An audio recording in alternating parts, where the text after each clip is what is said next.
एक गांव में एक चरवाहा रहता था जो रोज अपनी भेड़ें चरागाह में ले जाता।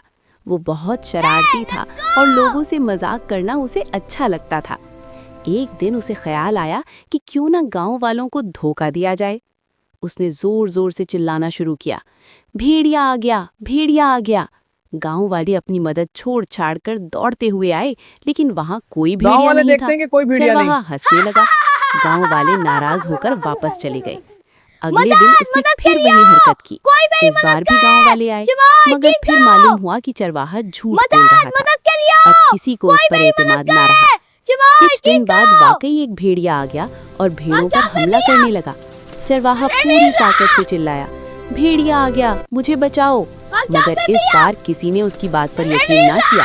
नतीजा ये हुआ कि भेड़िया बहुत सी झूठ भेड़ें मार बोलने गया। वाला सच बोले सबक, तो भी कोई जो यकीन नहीं शख्स बार करता। बार झूठ बोलता है, सच बोलने पर भी उसकी बात झूठ पर कोई बोलने यकीन वाला नहीं सच करता। बोले तो भी अगर कोई आप यकीन चाहें तो नहीं मैं इसे करता। बच्चों के लिए और आसान ज़बान